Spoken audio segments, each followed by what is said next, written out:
Hello everyone. Before we start today's video, if you could all do me a solid and lightly tap the like button, perhaps share the video about and leave a comment. If you are not subscribed, subscribe as well. It would greatly help this channel. Thank you very much.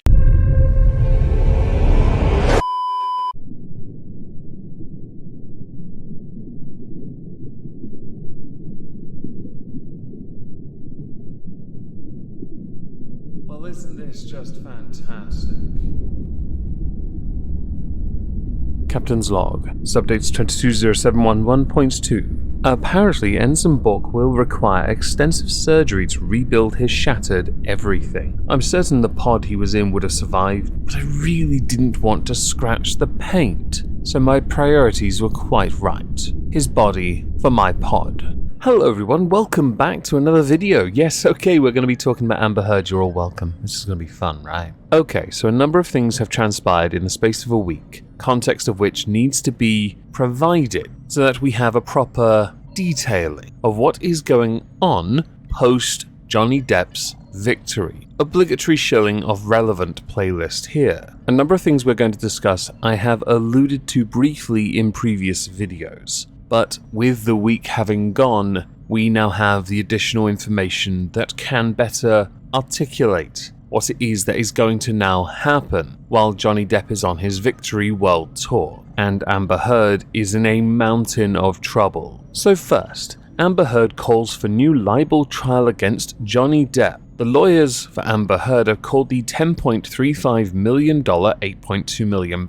awarded in damages to Johnny Depp indefensible and are calling on the judge to throw out the verdict and have a new trial. The lawyers for Amber Heard set out in a 43-page motion that Johnny Depp proceeded solely on a defamation by implication theory. We did discuss this last week, by the way. They called the verdict excessive, and that Amber Heard has respectfully requested the court to set aside the jury verdict in favor of Johnny Depp and against Amber Heard in its entirety, dismiss the complaint, or in the alternative, order a new trial. Now, when we spoke about this last week, Benjamin Chew had stated, "This is a load of bollocks, quite frankly," but in an American accent, of course, and replaced the word bollocks with some Americanism. But additional points have been raised from this since from other articles, one of which includes that Johnny Depp had argued that he had not been asked to reprise his role as Jack Sparrow in another Pirates of the Caribbean movie because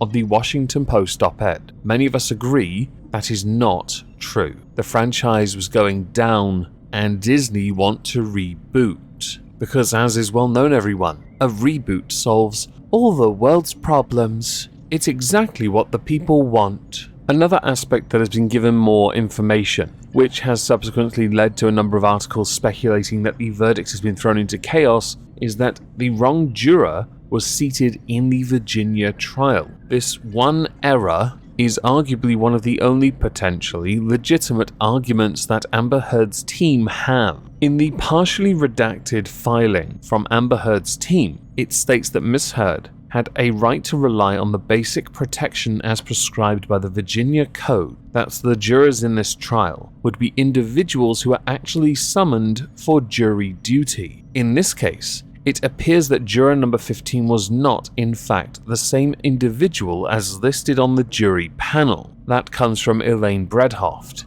adding that Miss Heard's due process was therefore compromised. Under these circumstances, a mistrial should be declared and a new trial ordered. Unlike the previous motion and memorandum placed in the Fairfax County Courthouse docket to dismiss the June 1st verdict and get a new trial, this particular supplemental memo has a lot more details on what would actually or could actually snatch the victory from Johnny Depp. The filing in question mentions that the summons for jury duty was sent out to a Virginia resident in April. However, it seems that there are two individuals residing at the same address, with the same surname, one a 77-year-old and another a 52-year-old. The former, the 77-year-old, was the one that was summoned, but the 52-year-old is the one that is believed to have showed up instead. So the filing continues. Thus, the 52-year-old, redacted, sitting on the jury for 6 weeks, was never summoned for jury duty on April 11th and did not appear in the list as required. What makes this a tad trickier is that if that allegation is true,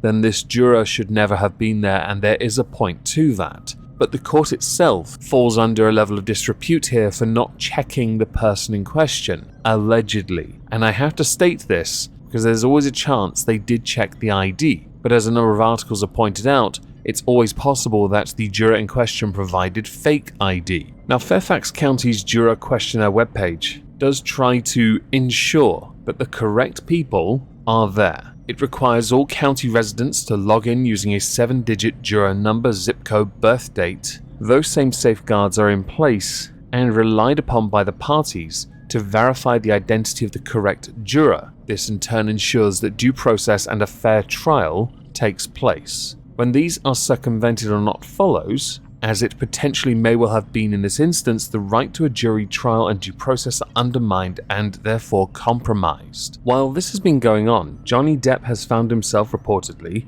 on the receiving end of a lawsuit. The lawsuit has been filed by Greg Rocky Brooks. Greg Rocky Brooks alleges that on the set of City of Lies in 2018, Johnny Depp had punched him in the ribcage. According to Radar, Greg Rocky Brooks cites emotional distress, humiliation as his main woes, and that Johnny Depp's intoxication and temper created a hostile, abusive, and unsafe work environment. It also goes on to allege that Johnny Depp offered him nearly $100,000 to punch him in the unspecified damages charge. That also includes the film's producers and directors. In this instance, Johnny Depp denies any wrongdoing related to the case, and had said that he had made amends with Greg Rocky Brooks, while also negotiating an out-of-court settlement with him by stating, "I apologized, he apologized, we gave him a hug, we embraced, I hugged him and everything was cool. As a matter of fact, he asked for a selfie with me, so I took a selfie with him." Also pointing out that he had his assistant bring him a bottle of wine that they had toasted with paper cups. And no harm, no foul. Now back to Amber Heard, because we're not done. Amber Heard is now in trouble as well. Amber Heard's insurance company has refused to pay $8 million in damages as she willfully defamed Johnny Depp. Amber Heard's insurance company is claiming it doesn't need to pay part of the $8 million damages owed to Johnny Depp because she went out of her way to willfully defame him. The insurance company in question has reportedly filed a lawsuit in federal court against Amber Heard, claiming that they are not liable to pay part of the damages owed to Johnny Depp. In a policy written in 2019, New York Marine and General Insurance Company stated it would pay up to $1 million. That's a bit short of what she requires, especially if she intends to find a way to then get the same amount of money to, have a do-over. However, in the suit filed on Friday, the company claims that it is not obligated to cover a portion of the damages. This is because the policy was filed in California, where the law states that an insurer does not need to pay if the policyholder committed willful misconduct. I feel like this part might be the more fascinating one to prove, as willful will no doubt by Amber Heard's own team be treated as a nebulous term, and with them trying to lodge an appeal of some kind, or a mistrial, a retrial, a do-over, whatever you want to call it, I assume Pokebattle is the last one, she will push this aside until the final conclusion has been reached in many, many years' time. The company said in its filing an actual controversy has arisen and now exists between plaintiff on the one hand and Heard on the other hand, with regard to the duties and obligations owed between plaintiff and Heard under the policy with respect to indemnity. The jury's factual findings established that Heard's liability is caused by the willful act of Amber Heard. That was reported by the LA Times. Now, at the time of recording, I did do a little digging. I could not find any further information covering this particular subject, but I will keep you all updated when more transpires or happens or is hopefully dismissed. Now, it was while I was looking for additional sources covering that information that I found out that Johnny Depp is writing 2 songs for an album with Beck, covering the defamation trial itself. The track is due to be released on Friday the 15th of July. The album collaboration is called 18. You can be certain, based on Johnny Depp's own support in the United Kingdom, that the album 18 is going to smash it in UK charts. I'm not going to place a bet on that, because I'm not stupid. Sod's Law says that now that I've said that, it's going to absolutely crash. But I do firmly believe The 2 songs talking about the defamation trial are going to be very, very interesting, and I advise you